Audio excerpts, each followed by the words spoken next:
그러면 우리 오늘 읽어라 또 기다려라는 말씀으로 우리 하박국 강의 두 번째 시간 계속 이어서 하도록 하겠습니다.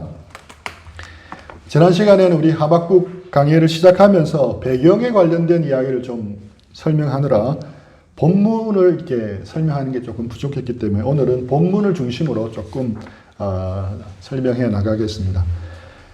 지난 시간에 말씀드렸듯이 하박국 전체 내용은 크게 보면 간단합니다. 1장과 2장에서는 하박국 선지자가 던지는 두 가지 질문이 나오고 그에 대한 대답이 나옵니다. 3장에서는 하나님으로부터 대답을 들은 하박국이 드리는 기도와 찬양이 나옵니다. 그럼 제가 성훈이한테 한번 물어보겠습니다. 그럼 4장에는 어떤 내용이 나오겠습니까? 답을 이야기해 줘버렸습니다. 4장은 없습니다. 네, 하박국 선지자가 던진 그 첫 번째 질문이 뭐였냐면 도대체 왜 하나님은 유다의 폭력과 불의에 대해서 가만히 계십니까? 이게 첫 번째 질문이었습니다. 이 질문에 대해서는 지난주에도 조금 다루었기 때문에 2절에 보면 잘 나옵니다. 살려달라고 부르짖어도 듣지 않으시고 폭력이다 하고 외쳐도 구해주지 않으시니 주님 언제까지 그러실 겁니까? 구약은 표준 세번역으로 읽으면 조금 더 리얼하게 읽을 수가 있습니다. 그래서 표준 세번역과 개정개혁을 이번 주에는 혼용해서 쓰겠습니다. 여기 보면 언제까지 그러실 겁니까? 그랬고 3절에 보면 어찌하여 나로 불의를 보게 하십니까? 어찌하여 악을 그대로 보기만 하십니까? 약탈과 폭력이 제 앞에서 벌어지고 다툼과 시비가 그칠 사이가 없습니다. 지금 남유다에서는 불의와 폭력이 지배하고 있어서 수많은 사람들이 고통을 받고 있었습니다. 그런데 왜 공의로운 하나님이라고 하시는데 가만히 보고 계시냐는 질문입니다. 2절에 보면 그가 이 문제를 해결해 달라고 하나님께 간절히 부르짖고 있었지만 하나님은 아무런 반응이 없습니다. 그래서 하박국은 언제까지 그러실 겁니까? 하고 항의하는 듯한 질문을 합니다. 그러면서 4절에 보면 율법이 해이하고 공의가 아주 시행되지 못합니다. 악인이 의인을 협박하니 공의가 왜곡되고 말았습니다. 그래서 유다 사회의 불의에 대해서 하박국이 지금 조목조목 하나님께 고발하고 있습니다. 이 질문에 대한 하나님의 그럼 대답은 뭐였습니까? 6절에 나옵니다. 누가 한번 읽어주시겠습니까? 이제 내가 바빌로니아 사람을 일으키겠다. 그들은 사납고 성급한 민족이어서 천하를 주름잡고 돌아다닐 것이며 남들이 사는 곳을 제 것처럼 차지할 것이다. 네, 하나님은 이제 갈대아 사람, 우리 개정개혁은 갈대아로 되어 있죠. 갈대아 사람들, 바벨론을 불러 일으켜서 유다를 심판하게 하시겠다고 합니다. 쉽게 말하면 이제 폭력으로 사람들을 괴롭히던 동네 깡패를 심판하기 위해 세계적인 범죄 집단 이탈리아 마피아를 동원해서 홍군형을 내겠다는 겁니다. 5절에 보면 너희는 민족들을 눈여겨보아라. 놀라고 질겁할 일이 벌어질 것이다. 너희가 살아있는 동안 내가 그 일을 벌이겠다. 너희가 듣고도 도저히 믿지 못할 일을 벌이겠다. 하나님은 이제 바벨론을 통해서 유다를 심판하겠다고 말씀하시는데 너희가 듣고도 도저히 믿지 못할 일을 벌이겠다. 왜 하박국은 듣긴 들었지만 도저히 믿지 못할 일이라고 하박국에게 말씀하셨겠습니까? 두 가지 이유 때문에 믿기가 어려운 상황이었습니다. 첫째는 바벨론이라는 나라가 그런 가능성이 없는 나라였습니다. 이 말씀을 하실 때 아직 아수르가 패권을 차지하고 있었습니다. 아마 아수르나 애굽에 의해서 심판하게 하겠다라고 하면 더 납득이 될 수 있는 상황이었는데 바벨론이 아수르를 제압하고 근동의 패권을 차지하리라고는 순식간에 일어나리라고는 상상하기 어려웠습니다. 그 바벨론이 그리고 유다까지 점령한다는 것은 얼른 이제 받아들이기가 쉽지 않았습니다. 하지만 하나님은 신흥 바벨론이 지난 시간에 다루었듯이 갈그미스 전투에서 아수르를 이기고 패권을 차지하게 합니다. 우리가 여기서 이제 좀 생각해 볼 것은 역사는 하나님의 섭리하에 있다는 것을 우리가 알아야 합니다. 한 제국이 쇠하고 또 다른 제국이 일어나는 것은 다 하나님의 주권 속에서 하나님의 섭리 속에서 일어나는 일인 것입니다. 둘째, 유다도 악한데 비교할 수 없을 정도로 훨씬 더 악한 바벨론을 통해 심판한다. 이게 이해가 되지를 않았습니다. 바벨론은 매우 포악하고 사납고 잔인하고 전쟁을 즐기는 무서운 나라였습니다. 마치 영화 속에 나오는 터미네이터 또 어벤져스의 타노스와 같은 그런 존재가 마치 역사의 현장 속에 나타난 것 같았습니다. 바벨론 군대는 가는 곳마다 모조리 다 썰어버렸습니다. 그에 대한 묘사가 이제 7절부터 11절까지 자세히 나옵니다. 제가 읽어보겠습니다. 그들은 두렵고 무서운 백성이다. 자기들이 하는 것만이 정의라고 생각하고 자기들의 권위만을 내세우는 자들이다. 그들이 부리는 말은 표범보다 날쌔고 해그름에 나타나는 굶주린 늑대보다 사납다. 그들의 기병은 솜살같이 달린다. 먼 곳에서 그렇게 달려온다. 먹이를 덮치는 독수리처럼 날쌔게 날아온다. 그들은 폭력을 휘두르러 오는데 폭력을 앞세우고 와서 포로를 모래알처럼 많이 사로잡아 갈 것이다. 그들은 왕들을 업신여기고 통치자들을 비웃을 것이다. 견고한 성도 모두 우습게 여기고 흙은 덕을 쌓아서 그 성들을 점령할 것이다. 그러나 제 힘이 곧 하나님이라 여기는 이 죄인들도 마침내 바람처럼 사라져서 없어질 것이다. 그래서 바벨론은 5절 말씀처럼 놀랍고 질급할 정도로 무섭고 잔인한 그런 나라였고 군대였습니다. 그래서 하나님께서 도대체 왜 유다의 불의와 폭력에 가만히 계십니까? 라는 답은 뭡니까? 결코 그렇지 않겠다는 겁니다. 하나님이 하나님의 때에 맹렬한 심판을 하시겠다고 말씀하십니다. 침묵하시는 하나님은 무관심하게 가만히 지켜보시는 것이 아니라 하나님의 때에 반드시 심판하시겠다고 답을 주신 겁니다. 이렇게 해서 이제 하박국의 첫 번째 질문과 하나님의 답변이 끝이 났습니다. 하박국은 예상치 못한 하나님의 답변에 화들짝 놀랍니다. 하나님께서 이렇게 짠 하고 나타나셔서 유다에서 의인들의 원수들을 갚아주시고 악인들을 징벌하시는 것을 기대하고 있었습니다. 그런데 하나님의 대답이 의외였습니다.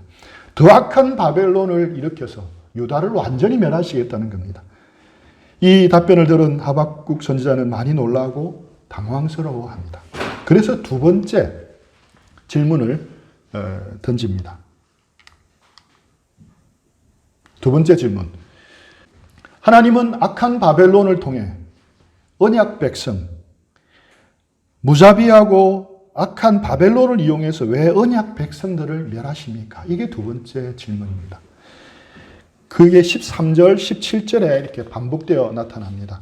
13절에 보면 주님께서는 눈이 맑으심으로 악을 보지 못하시고 참지 못하시며 패역을 보고 그냥 계시지 못하시는 분입니다. 한마디로 하나님 거룩하신 분이라는 겁니다. 그런데 어찌하여 배신자들을 보고만 계십니까? 악한 민족이 바벨론이죠. 착한 백성 유다입니다. 악한 민족이 착한 백성을 삼키어도 조용히만 계십니까? 17절을 그가 그물을 떨고 나서 곧이어 무자비하게 뭇백성을 죽이는데 그가 이렇게 해도 되는 것입니까? 바벨론이 이렇게 설치되어도 되는 겁니까? 라고 질문하고 있습니다. 거룩하신 하나님이 왜 이렇게 차마 악을 용납하지 못하시는 하나님이 이렇게 이런 일을 벌이시냐? 엄밀하게 말하면 질문이 아니라 불공평하다고 항의하는 듯한 말을 하고 있습니다. 그러면서 이제 사악한 바벨론을 이제 고발하고 있습니다. 바벨론이 얼마나 악한지를 고발하고 있습니다. 이게 1장 15절에 나옵니다. 악한 대적이 낚시로 백성들을 모두 낚아올리며 그 그물로 백성을 잡아 올리며 쟁이로 끌어모으고는 좋아서 날뜁니다. 이 쟁이가 뭔지 아십니까? 표준 세번역의 쟁이 저도 처음 들었는데 알아보니까 이게 투망입니다. 투망. 이게 그림을 아주 던져서 잡는 투망입니다. 투망이 안 하고 쟁이라고 씁니다. 이 쟁이가 뭐 표준말인 것 같습니다. 네. 그러므로 그는 그 그물 덕분에 넉넉하게 살게 되고 기름진 것을 먹게 되었다고 하면서 그물에다가 고사를 지내고 쟁이에다가 향을 살라 바칩니다. 보면 그 유다는 하나님의 선택받은 민족이지만 바벨론의 밥상과 제단에 오르는 물고기 신세로 전락하게 됩니다. 어부는 뭐 낚시로 물고기를 한 마리 잡기도 하고 아까처럼 그물과 쟁이, 투망을 통해서 한꺼번에 여러 마리 잡기도 합니다. 이런 어부로 묘사된 바벨론이 사람을 고기 낚듯이 잡아간 겁니다. 이것은 역사적인 증거를 미루어서 비유만이 아니었습니다. 실제로 바벨론인들은 포로들을 잡아서 입이나 코에 갈고리로 깨어 잡아가기도 하고 그물에 넣어서 잡아가기도 했답니다. 그들의 악행은 또 우상 숭배에서도 드러났습니다. 그물과 투망을 신으로 삼아 제사하고 향을 피우는 악행을 저질렀습니다. 우상 덕분에 그들의 포획물이 늘어나고 먹을 것이 풍부해졌다고 믿기에 그것을 숭배하고 그것을 신으로 섬긴 겁니다. 17절 말씀에 보면 무자비하게 뭇백성을 죽이는데 그들은 무자비하게 죽였습니다. 바벨론의 군대의 무자비함은 끝이 보이지를 않았습니다. 유다를 포함한 열방 사람들을 불쌍히 여기지 않고 마구 죽였던 겁니다. 이렇게 바벨론의 사악함을 고발하면서 하박국은 다시 하나님께 질문을 하는 겁니다. 저런 나쁜 놈을 진멸하셔야지. 저런 악한 놈을 통해 어떻게 하나님의 언약 백성이 잘못했다고 그렇게 심판할 수 있습니까? 라고 두 번째 질문을 한 겁니다. 그리고 질문한 다음 하박국은 어떻게 합니까? 그게 오늘 본문입니다. 내가 초소 위에 올라가서 서겠다. 망대 위에 올라가서 나의 자리를 지키겠다. 주님께서 나에게 무엇이라고 말씀하실지 기다려보겠다. 내가 호소한 것에 대해서 주님께서 어떻게 대답하실지 기다려보겠다. 하나님께 질문한 것을 하나님은 어떻게 대답하실지 하박국이 잠잠히 기다려보겠다는 겁니다. 지난 시간에 우리가 나눈 말씀처럼 아담과 하와도 또 사울왕도 가룟 유다도 하나님께 아무것도 묻지를 않았습니다. 하나님 왜 그런 겁니까? 라고 물었다면 또 달랐을 텐데 묻지도 않고 자기 생각에 갇힌 대로 행동했고 그 결과 그들은 범죄하고 말았습니다. 하지만 하박국 선지자는 하나님께 질문을 했습니다. 그리고 그는 하나님께서 자신에게 무엇이라고 말씀하실지 이렇게 귀를 기울였습니다. 파수꾼처럼 망대 위에 올라가서 자기의 질문한 것에 대해서 하나님 뭐라 말씀하실까 귀 기울인 겁니다. 그럼 하나님의 대답이 무엇이었습니까? 하나님이 뭐라고 대답하셨습니까? 하나님이 답변을 주시면서 세 가지 명령을 주십니다. 오늘 제목입니다. 읽어라, 기다려라, 믿음으로 살아가라. 믿음으로 살아가라 이 부분은 다음 시간에 집중적으로 다루고 앞에 두 부분만 오늘 살펴보겠습니다. 먼저는 읽어라, 기다려라 했는데 첫 번째는 이제 읽으라고 했는데 이게 뭐냐면 너는 이 묵시를 기록하여라 판에 똑똑히 새겨서 누구든지 달려가면서도 읽을 수 있게 하여라 했는데 그럼 기록한 목적이 뭐였냐면 누구든지 달려가면서도 읽게 하기 위해서였습니다.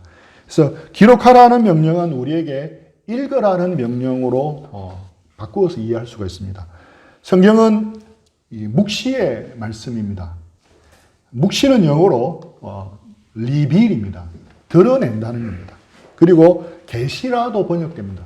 그래서 우리는 묵시 계시하면 어떤 비밀스러운 신비한 걸 떠올리는데 그게 아니라 묵시와 계시의 의미는 이제 커버를 벗겨내는 것, 뚜껑을 열어 보여주는 것, 드러내는 것 이런 것을 말합니다. 그래서 볼 수 없던 것이 보이게 하는 것이 계시의 말씀입니다.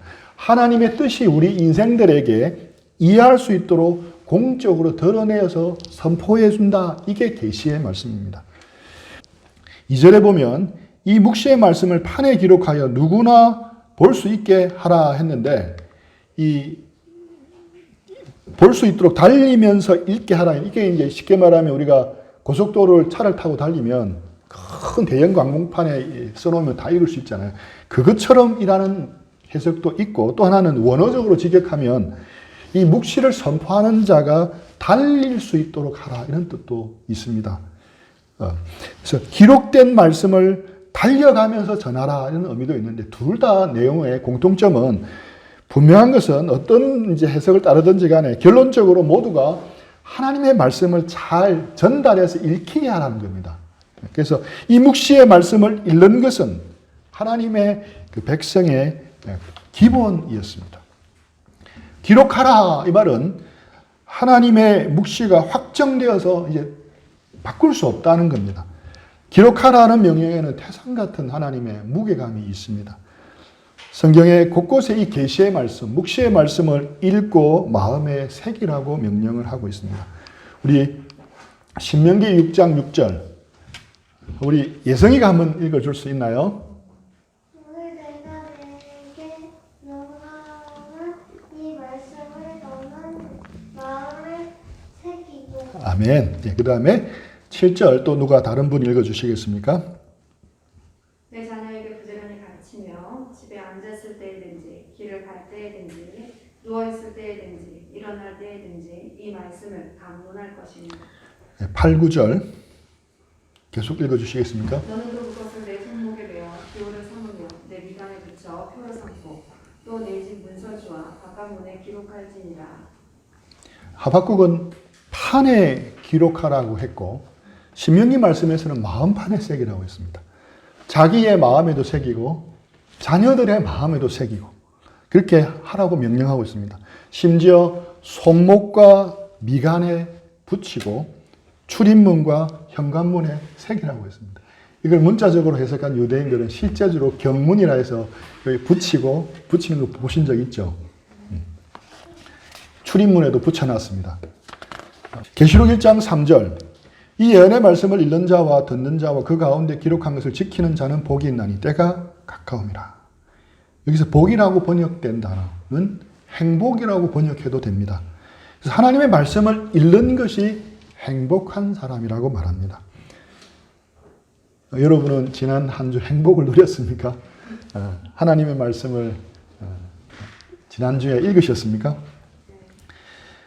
또 지금 하나님의 말씀을 규칙적으로 이렇게 읽고 계십니까? 아니면 말씀을 읽는 것이 지루하고 귀찮다고 생각하십니까?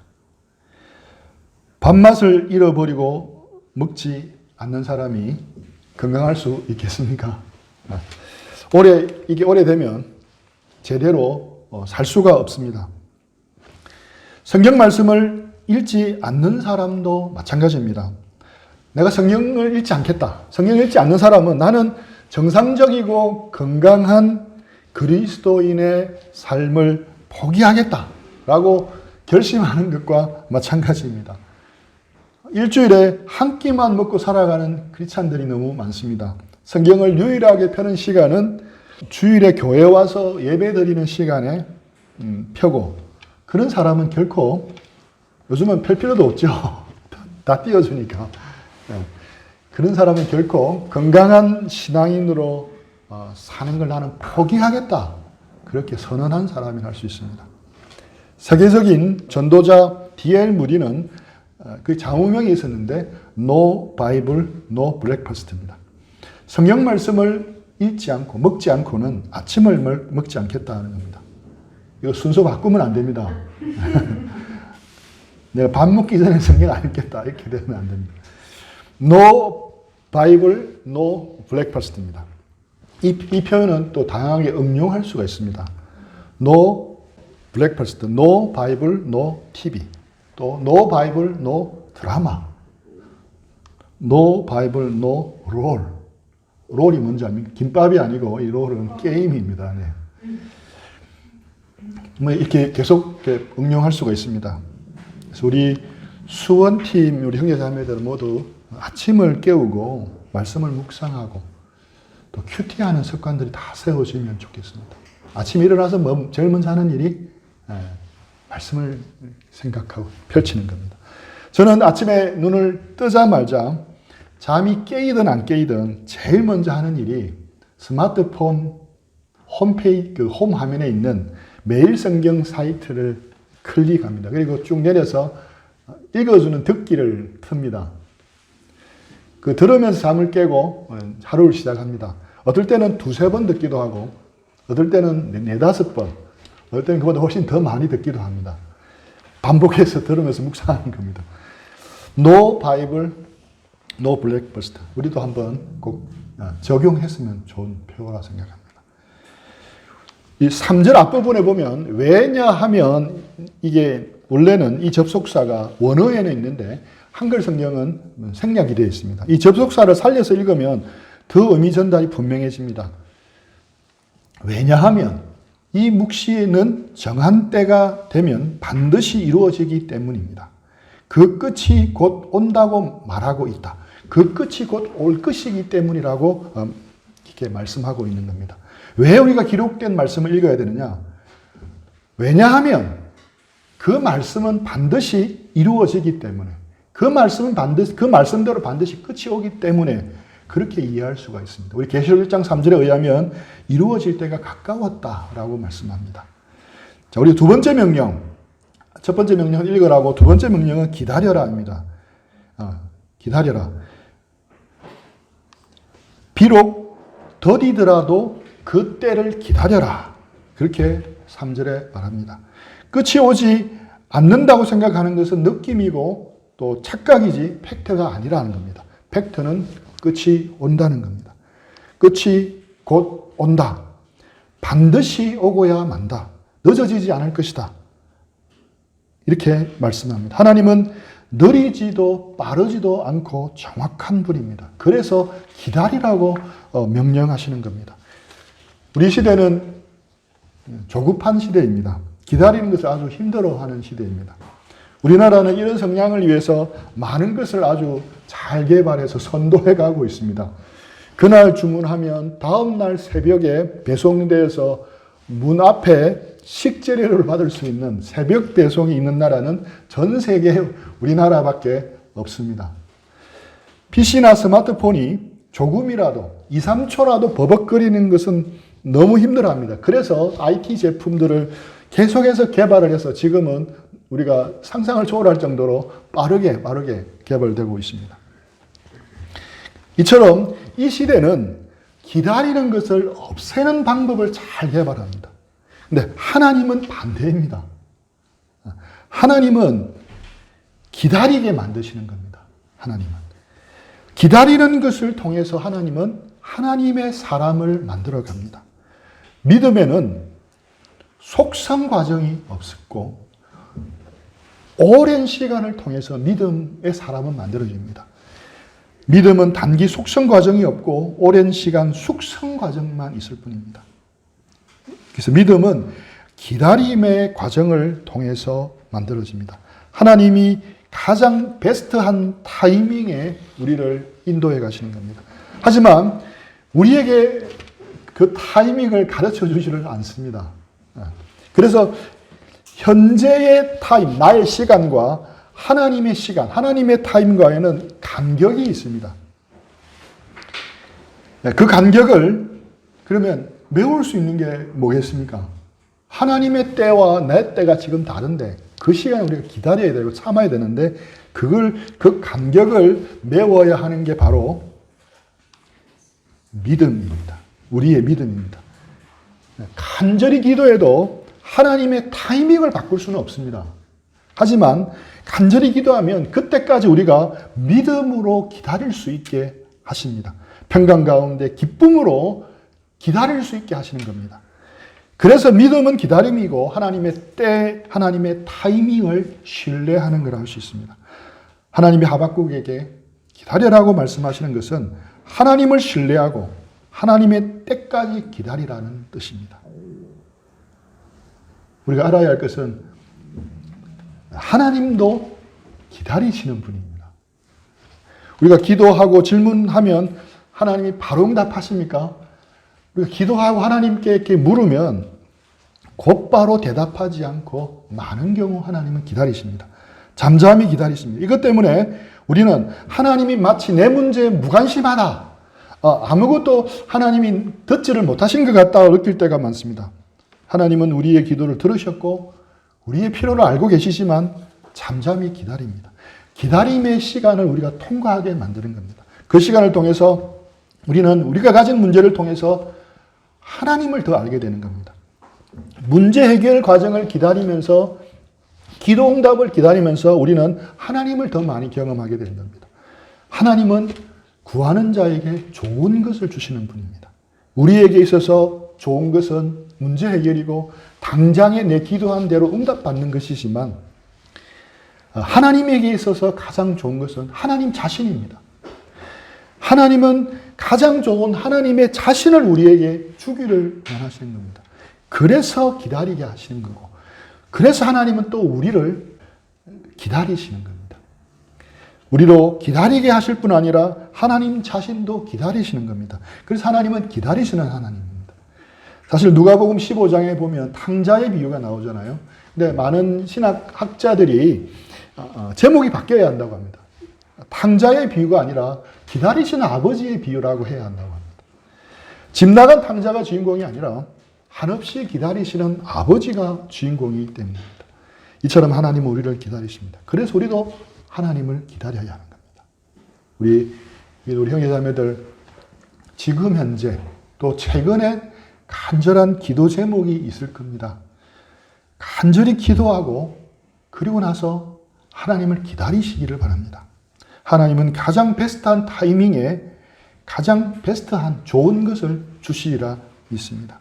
그리고 그렇게 간절하게 기도하는 시간을 통해서 하나님을 더 가까이, 하나님께 더 가까이 나아갔으면 좋겠습니다.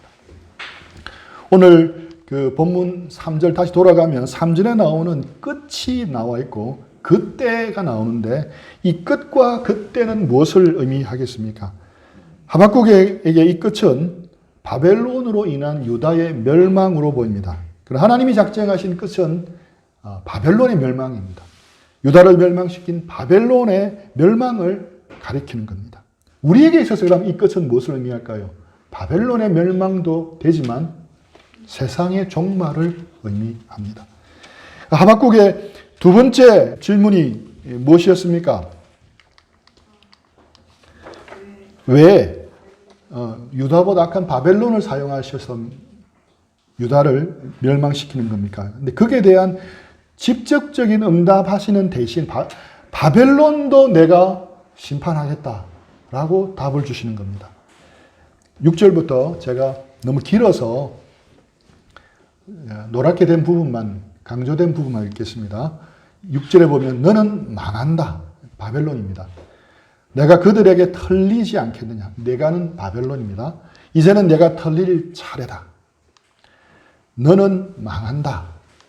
너는 망한다. 12절, 13절 다 헛수고가 되고 다 불타 없어질 것이니 15절에 너는 망한다.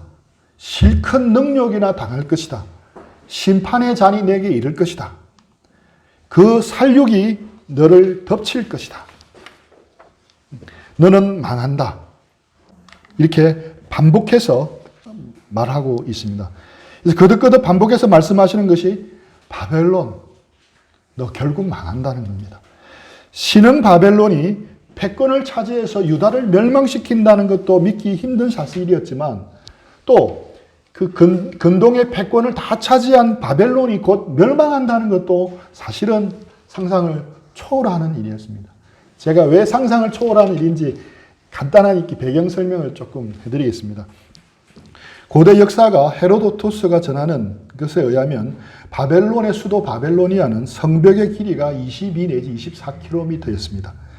이 도시는 아주 아름다운 건물들과 세계 불가사의 중에 하나인 공중정원, 행인가든이라서 하늘에 떠있는 정원이라고 불리는 정원도 있었습니다. 문자도 만들어내고 수학도 발전하고 시간을 측정하는 기구들을 발명하고 과학에 있어서도 어느 때보다 진보하고 있었습니다. 바벨론의 큰 성벽은 약 높이가 60m였습니다. 그러니까 20층 높이 아파트였습니다. 그 위에 또 다시 90m 높이로 약 아파트 30층 높이의 망대가 세워져 있었습니다. 총 하면 망대 끝에 올라가면 50층 높이가 됩니다. 그 성벽의 두께는 밑부분이 약 56m였고 그 성벽으로 둘러싸여진 면적은 약 502제곱킬로미터였다고 합니다. 한마디로 이 바벨론은 난공불락의 성읍이었습니다. 근데 하나님께서 그러한 성벽과 그 안의 도시의 화려한 그 도시에 대해서 말씀하십니다. 하박국과 동실에 살았던 예레미야가 하나님의 말씀을 받고 이 바벨론에 대해서 예언을 합니다. 또 좀 기니까 제가 표시된 것만 간단하게 읽겠습니다. 바벨론 성벽은 회파되겠고 그 높은 문들은 불에 탈 것이며 영원한 폐허가 되리라. 또 13절에는 완전히 황무지가 될 것이라. 그러므로 사막의 들짐승이 성냥이와 함께 거기에 살겠고 타조도 그 가운데 살 것이요 영원히 주민이 없으며 대대에 살 자가 없으리라. 이 말씀을 상식적으로 조금만 생각하면 야 이건 정말 이루어지기 힘든 일이라는 걸 알 수가 있습니다. 우리 중국의 만리장성이 크겠습니까? 바벨론 성벽이 크겠습니까? 길이로 따지면 만리장성을 따라갈 수 없겠죠. 그러나 그 폭과 높이에 있어서 바벨론 성벽이 압도적입니다. 그런데 만리장성은 오늘날 여전히 그대로 많이 남아 있습니다. 우리 그 남한산성, 심지어 부산의 그 금정산성도 그대로 있지 않습니까? 그렇다면 이 바벨론의 크고 높은 성벽은 조금이라도 남아있어야 정상이 아닙니까? 메이저 캐페이라는 분이 그의 여행담에서 우리는 그 성벽의 흔적을 도무지 찾을 수가 없었다라고 말합니다. 바벨론의 성벽은 무너지되 서서히 무너져 내렸습니다. 예레미야는 바벨론 성벽이 무너진 다음에 그 예언을 기록한 게 아닙니다. 결코 그렇게 할 수가 없었습니다. 왜냐하면 이 예언들은 예레미야 시대가 아니라 예수님의 시대에도 성취가 되지 않았습니다. 바벨론 성벽이 완전히 예언대로 무너지기 500년 전에 구약 성경은 이미 다 기록이 완성이 됐고 헬라어로 번역까지 다 됐습니다. 그래서 바벨론이 멸망할 거다는 그 예레미야 예언은 이렇게 지울 수가 없었습니다. 빼도 박도 못하는 것이었습니다. AD 4세기에 변절자 줄리언이라는 줄리언이 로마 권좌에 올랐습니다. 그의 강렬한 욕망은 기독교를 말살하고 다시 로마의 이교를 세우고자 하는 것이었습니다. 근데 그가 한 번은 바벨론 폐허 근처에 페르시아 군과 전쟁을 하게 됐는데 이때 훗날에 이 페르시아가 다시 군대를 일으켜서 전쟁할 때 이 성벽을 이용하지 못하게 만들기 위해서 바벨론의 남은 성벽을 완전히 무너뜨려 버립니다. 이리하여 성경을 반대했던 인물 중에 하나인 줄리언을 통해서 성경의 예언 말씀이 온전하게 이루어진 게 됩니다. 현재 이 바벨론 성읍터에는 실랑과 독사와 정갈만이 사는 황무지가 되어 있습니다. 초석, 질산칼륨이 무슨 이유 때문에 채워져 있어가지고 쓰레기 뜸이 폐허가 돼서 개간을 할 수가 없다고 합니다. 한때 그 주변의 평야는 대단히 비옥한 땅이었는데 이제는 아무것도 재배할 수 없는 풀무지가 되었습니다. 하나님은 그 말씀대로 그곳이 황무지가 되게 하신다는 겁니다. 51장 43절을 보면 그 성읍들은 자 누가 한번 읽어주시겠습니까? 그 성읍들은 황폐하여 마른 땅과 사막과 사람이 살지 않는 땅이 되었으니 그리로 지나가는 사람이 없도다. 네, 예레미야에게 주신 이 말씀 그대로 이루어진 겁니다. 우리 그 클로디어스 제임스 리치라는 분이 그의 저서 1811년 바벨론 유적지 여행기에서 이렇게 썼습니다. 바벨론의 폐허는 매년 유프라테스 강의 범람으로 한 해에 2달 동안 수많은 골짜기에 물이 차서 늪지대가 되기 때문에 그 대부분의 지역에 사람이 접근할 수 없다. 물이 빠지고 나면 아무리 깊은 골짜기라도 햇볕에 바짝 탄 황무지가 되어 바벨론의 예트는 갈대아의 다른 폐허들처럼 메마른 불모지로 바뀐다고 합니다. 또 하나님께서는 또 예레미야를 통해서 이 바벨론은 다시는 재건되지 못한다고 이렇게 예언을 하셨습니다. 근동의 대부분의 성읍들은 무너졌다가 대부분 재건이 되었습니다. 하지만 영원히 대대로 폐허가 되리라는 말씀은 그렇기 때문에 상식적으로는 성취되기 어려웠습니다. 유프라테스 골짜기에 가장 비옥한 지역에 자리 잡고 있었던 바벨론은 2500년이 흐른 지금도 재건되지 못하고 사람이 살지 못하는 황무지가 되어 있습니다. 한때 이 알렉산더 대왕이 이 바벨론을 재건하기로 결심했습니다. 바벨론 폐허를 지나가다 보니 그는 이 성읍을 재건해서 자기의 제국의 수도로 삼으려고 했습니다. 그래서 재건을 위해서 그의 군사들에게 연 인원 60만 명 분량의 식량까지 지급을 하고 재건 명령을 내리고 진행하다가 병이 들어서 공사가 중단되어 버렸습니다. 천하를 호령하던 그 알렉산더 대왕도 그 성읍은 다시 재건되지 못하리라는 하나님의 말씀을 바꿀 수가 없었던 겁니다. 좀 길어졌지만 역사의 주관자는 그래서 하나님이십니다. 하나님은 팔짱을 끼고 잠잠히 무심한 듯 보고 계셔도 하나님의 때, 하나님의 타이밍에 하나님의 말씀대로 역사하는 겁니다. 마태복음 5장 17절. 자, 우리 같이 한번 읽어보겠습니다. 진실로 너희에게 이르노니 천지가 없어지기 전에는 율법의 1.1획도 결코 없어지지 아니하고 다 이루리라. 아멘. 하나님 말씀은 1.1획도 없어지지 않고 다 이루어집니다. 예레미야를 이렇게 좀 더 자세히 읽어보면 실제로 바벨론을 멸망시킨 공격 방법까지 암시되어 예언되어 있고 후대의 역사의 기록과 비교해 보면 일치한다는 걸 볼 수가 있습니다. 시간 관계상 이거는 내용을 생략했습니다. 또 바벨론을 멸망시킨 왕의 이름까지 정확히 나옵니다. 그게 누굽니까? 고레스입니다. 고레스 이름까지 정확하게 나옵니다. 세상은 힘에 의해서 권력에 의해서 움직이는 것 같습니다. 또 지금 이 자본주의 사회는 돈에 의해서 움직이는 것 같습니다. 하지만 이 세상과 역사를 주관하시는 분, 나라의 흥망성쇠뿐만 아니라 우리의 개인의 삶을 주관하시는 분은 하나님이라는 겁니다. 그래서 우리는 이 하나님이 보여주신 묵시의 말씀인 성경을 읽어야 하는 겁니다. 판에 똑똑히 새길 뿐만 아니라 우리의 마음에도 새겨야 하는 겁니다. 그리고 그 말씀 붙잡고 기다려야 하는 겁니다. 하나님의 말씀을 가지고 하나님의 때까지 기다려야 하는 겁니다. 왜냐하면 말씀은 정하신 때에 반드시 이루어지기 때문입니다. 비록 더디다고 느껴지더라도 반드시 이루어지기 때문입니다. 이제 우리 마지막 말씀 이사야 30장 18절. 자, 누구 한번 읽어주시겠습니까? 그러나 여호와께서 기다리시나니 이는 너희에게 은혜를 베풀려 하시며 일어나시리니 이는 너희를 긍휼히 여기려 하심이라. 대대 여호와는 정의 하나님이시니라. 그를 기다리는 자마다 복이 있도다. 아멘. 네, 그를 기다리는 자마다 복이 있도다. 하나님을 기다리는 사람은 행복한 사람이라고 말씀합니다.